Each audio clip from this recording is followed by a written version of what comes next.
Scavenger é um dos vários grupos do lado sombrio da cidade acadêmica. Eles atuam sob ordens do Conselho de Diretores, principalmente do Rizou, para limpar os resquícios de projetos mal-sucedidos e de organizações corruptas, o que é uma referência ao próprio nome deles, já que Scavenger em inglês significa catador. Mas uma coisa curiosa sobre o nome deles é que Scavenger não é um nome oficial como Item ou Skull. Scavenger, na verdade, é apenas um apelido para o que eles fazem. E isso de eles não terem um nome oficial e de não serem um grupo oficial deixa eles bastante bravos.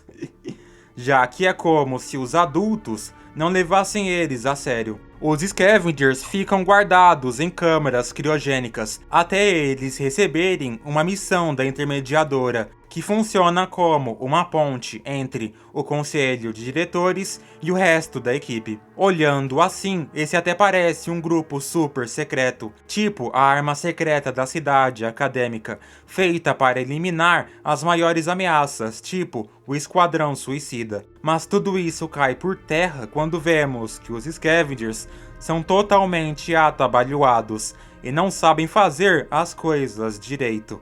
O que fazem eles comumente falharem em suas missões, por serem muito bobos. E por isso eles são vistos como um grupo não tão sério, tanto dentro da obra e também fora pelos fãs. O que eu acho uma tremenda falta de respeito com os meus manos Scavengers.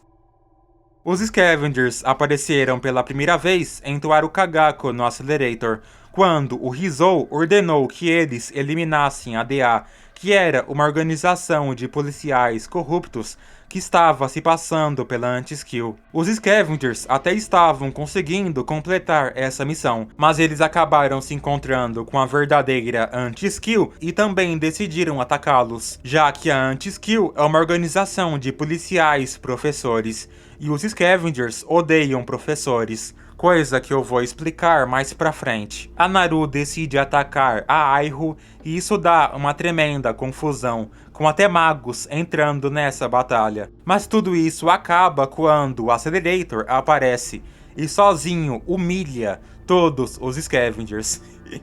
Por causa dessa mudança de foco deles, que fizeram eles abandonar a missão, os Scavengers perderam muita credibilidade dentro do lado sombrio, o que fez a intermediadora rebaixar o nível deles, fazendo com que eles, a partir daí, apenas entrassem em missões menores que pagam menos. Eles só voltaram a ter uma grande missão durante o caso da Doppelganger. Basicamente, a Kuriba Ryoko dividiu seu corpo em dois e completou o resto com partes ciborgues, e depois de um tempo ela juntou as partes humanas e as partes robóticas, assim gerando duas pessoas. No caso, uma pessoa e um robô. Só que esse robô ficou do mal e fugiu de seu laboratório. Então, os Scavengers tinham a difícil missão de tentar recuperá-lo, coisa que eles não conseguiriam nem se tentassem, já que a Doppelganger era extremamente poderosa, e eles acabaram apanhando feio para ela. Então a líder decidiu se aliar a Misaka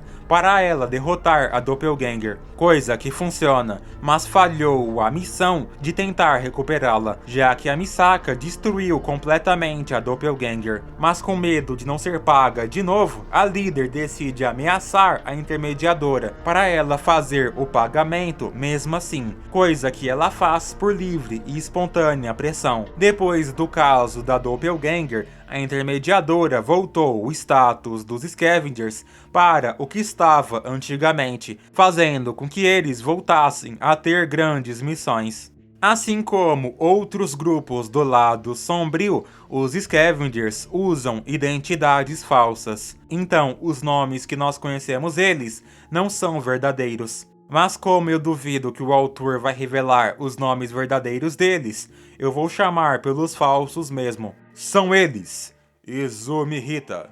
Izumi Hita, também conhecida como a líder, é a líder dos Scavengers durante as missões. É ela que trata de negócios com a intermediadora e tenta manter os outros membros na linha, coisa que ela tem extrema dificuldade, já que os outros membros da equipe são totalmente malucos e a própria líder entra em pânico muito fácil, como visto na luta com a Accelerator, quando ela ficou tão desesperada que até desmaiou sozinha.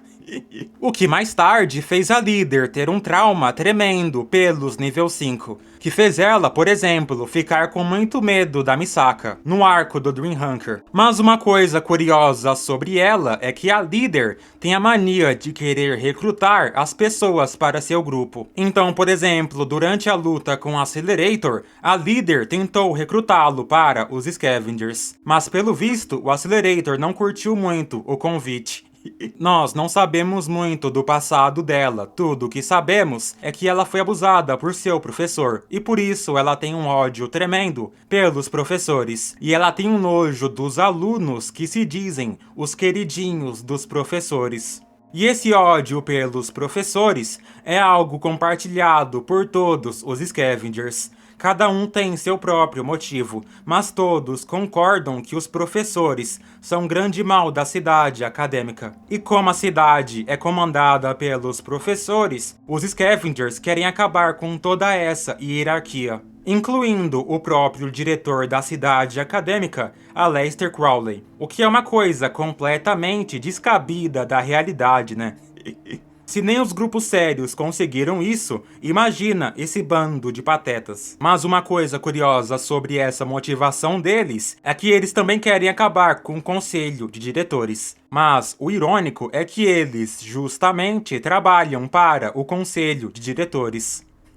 Enfim, a hipocrisia. A líder é uma Esper de nível 3 e seu poder é Predador. Esse é um poder de nível 3 que permite ela criar olhos imaginários no céu ou em qualquer superfície e usá-los para encontrar qualquer pessoa ou qualquer coisa que ela quiser, independente de onde esteja. Para usar seu poder, a líder tem que tampar um de seus olhos e assim usar os milhares de olhos que aparecem no céu.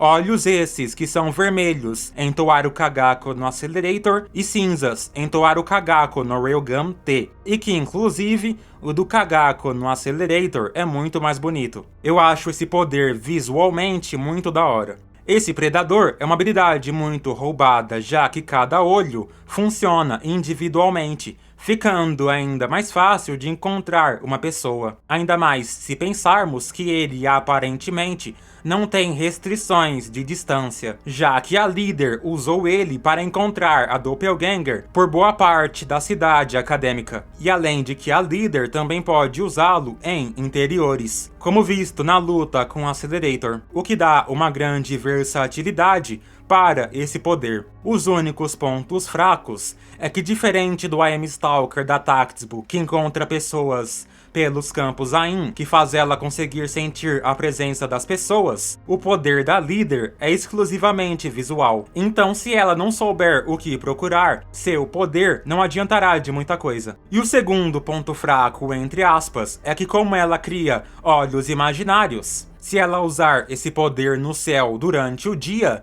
seu poder vai ser bastante prejudicado, já que o sol ofuscaria sua visão. Mas isso nem chega a ser um ponto fraco, já que como ela trabalha no lado sombrio, ela geralmente vai fazer suas missões durante a noite. Fora que mesmo que ela não consiga usar esse poder de dia, ela ainda consegue usar em ambientes fechados que estejam claros, o que certamente seria mais útil do que usá-lo no céu. Mas fica aí a informação. Yakumaru Izuki. Yakumaru, ou mais conhecida como Yakun por seus companheiros, é uma Esper de nível desconhecido e uma especialista em misturas químicas, graças ao seu poder. Ela é a segunda membra a entrar na equipe, e que inclusive fica subentendido que ela e a líder ficaram muito tempo atuando como uma dupla, já que a Yakumaru e a líder têm uma grande relação. com elas conseguindo adivinhar seus pensamentos, como visto quando a Yakumaru descobriu o plano da líder de se fingir da Judgment para enganar a Misaka. A Yakumaru usa um cinto de utilidades onde ela guarda seus frascos químicos, mas uma informação curiosa sobre a aparência dela é que a Yakumaru usa uma boina marrom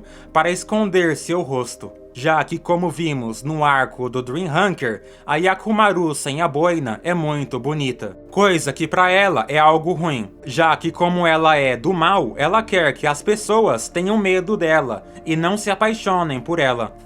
Já que, segundo ela, se as pessoas verem ela sem a boina, ela logo vai ser cercada de gados e de agências querendo que ela fosse uma modelo. Uma coisa que deve ser muito chata de se lidar no dia a dia. Mas mesmo escondendo seu rosto, a Yakumaru não vê problema em usar sua beleza quando necessário. Como visto quando ela fingiu estar ferida para enganar um bando de Skillwolves e fazê-los seguir suas ordens. A Yakumaru descreve sua beleza como uma habilidade natural. E falando em habilidade, Mix Master. O poder da Yakumaru é o Mix Master, ou mestre das misturas. Com ele, ela consegue criar misturas químicas próprias para causar diversos efeitos. Ela faz essas misturas manipulando a gravidade dos líquidos dentro dos frascos, assim ficando mais fácil de fazer misturas com proporções exatas com cada elemento, assim criando misturas bem poderosas. As misturas que ela mostrou são uma mistura congelante feita com refrigerante especial, que consegue prender uma pessoa se atingir seus pés, e até matar uma pessoa se atingir seu coração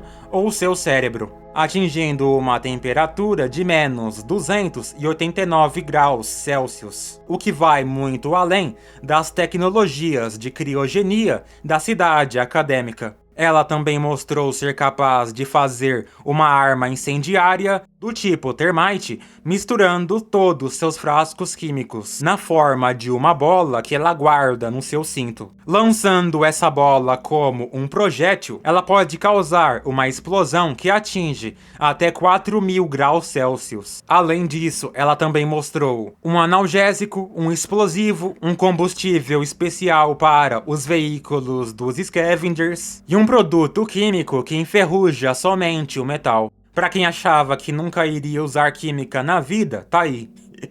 O poder da Yakumaru é basicamente o Breaking Bad. Yeah, science! Sakuranagi Naruha. Sakuranagi Naruha, ou mais conhecida como Naru, é a membra mais infantil do grupo. Ela comumente age de forma não muito inteligente e bem emocionada, além de ser bem orgulhosa, sendo descrita como alguém que não consegue elogiar os outros. Ela é uma jovem de cabelos roxos que são rosas em Railgun T por algum motivo, e veste uma mistura de roupa de empregada com uma roupa de coelhinha, além de carregar um guarda-chuva. E uma coisa curiosa é que as roupas e os acessórios que ela usa são feitos de papel graças ao seu poder. E por sua roupa ser feita de papel, quando ela precisa de mais papel para usar seus poderes, ela acaba tirando de sua roupa, o que faz ela, comumente, ficar despida durante as batalhas. Nos animes e no mangá de Kagako no Accelerator, eles pelo menos tampam as coisas, mas no mangá de Railgun, não. Fica aí a informação. Japonês é tudo safado mesmo. Mas ela não fica despida porque gosta ou algo assim, já que ela não vê problema em ficar assim, justamente por ela ser bem ingênua, o que faz os outros membros da equipe terem que alertá-la. Uma informação curiosa sobre ela é que a Naru gosta de visitar museus de artes e gosta de exibições tridimensionais. O que faz sentido, já que com seu poder, ela também pode ser considerada uma artista. Perfect Popper. O poder da Naru é o papel perfeito. Ele é uma variação da psicocinese, que são os poderes capazes de mover as coisas com o poder da mente. Mas de tantas coisas para controlar com a mente, a Naru acabou controlando somente o papel.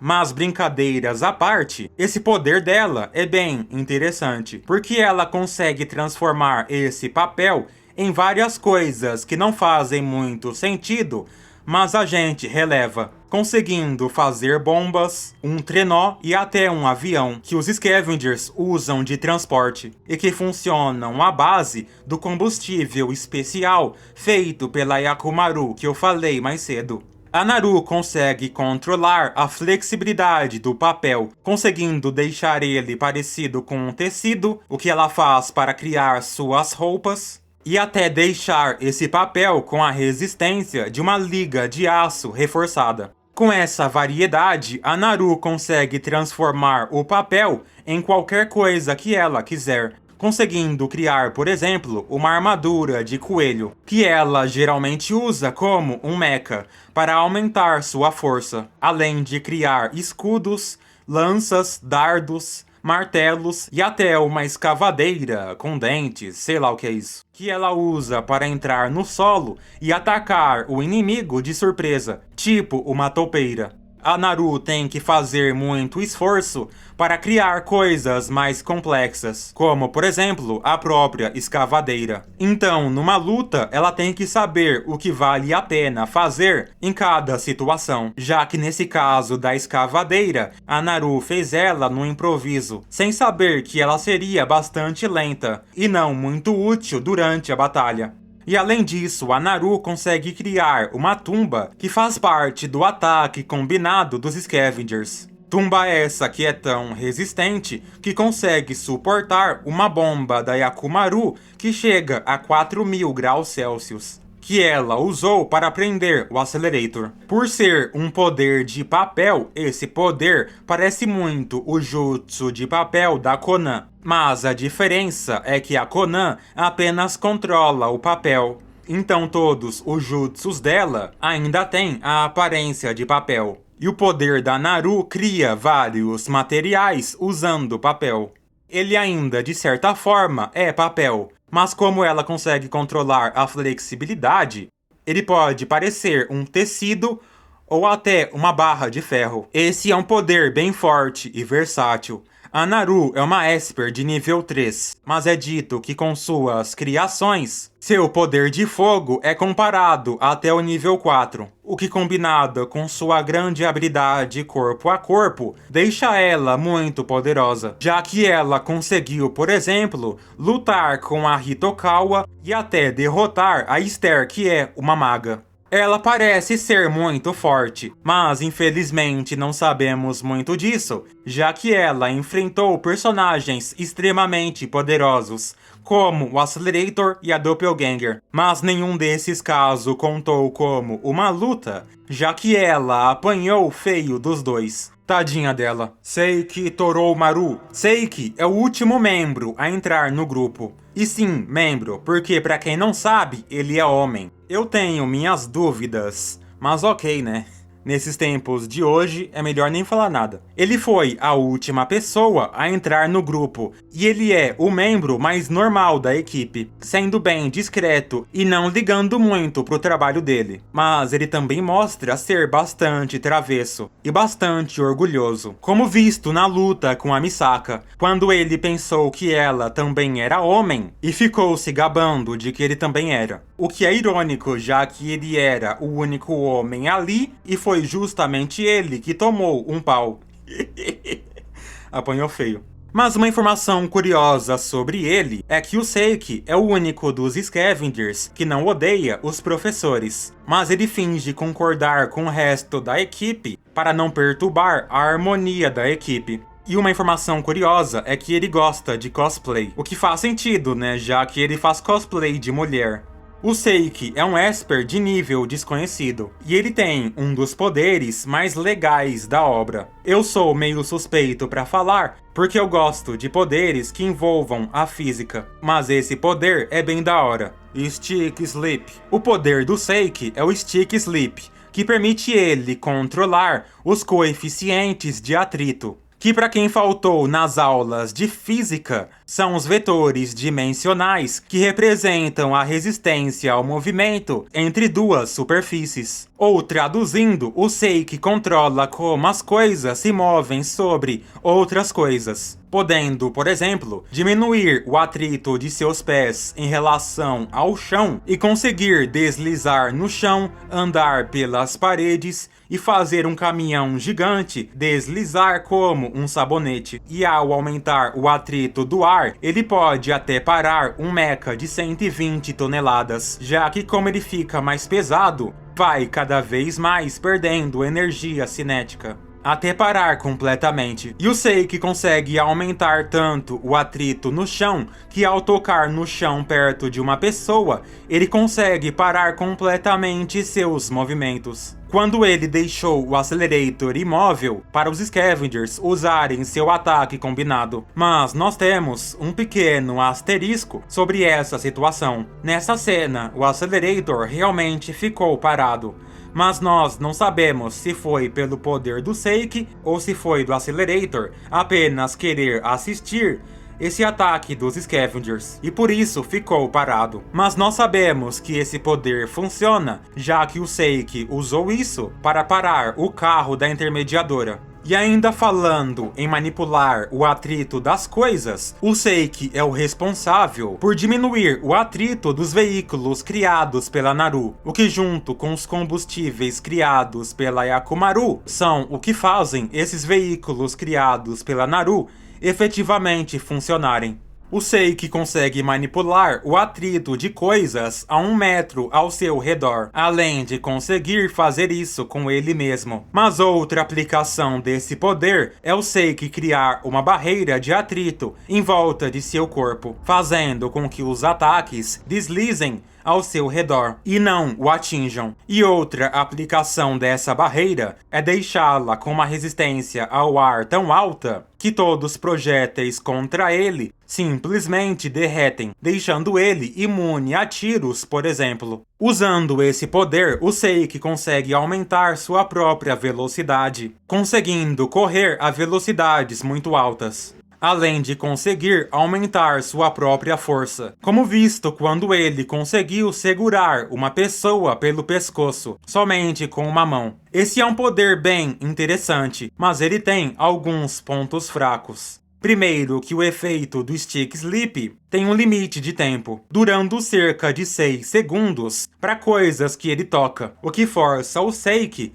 sempre a ter que terminar suas batalhas num curto espaço de tempo. E o Stick Sleep também tem um limite de 3 minutos para manipulação de atrito de seu próprio corpo. Esse parece um tempo até que bem considerável, já que nesses 3 minutos ele fica imune a ataques físicos, fazendo com que os ataques deslizem pelo seu corpo. Mas cai no mesmo problema do Accelerator com o eletrodo. Se acabar o tempo, já pode escolher a cor do caixão.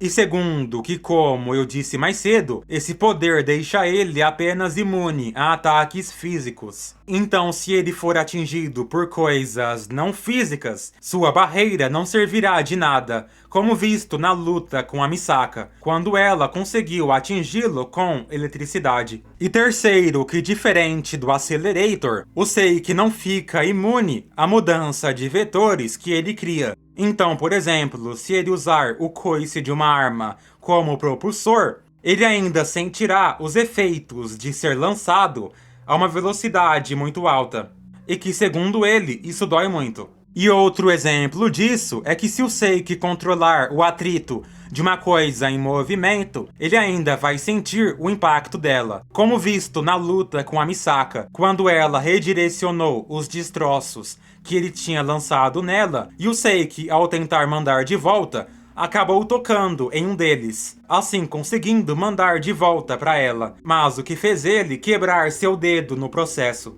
O poder do Seiki é bem parecido com o poder do Accelerator, só que bem nerfado. O Accelerator faz isso com vetores e o Seiki faz com atrito, mas eles têm aplicações parecidas. Só é uma pena que um dos poderes mais legais da obra está nas mãos de um bucha.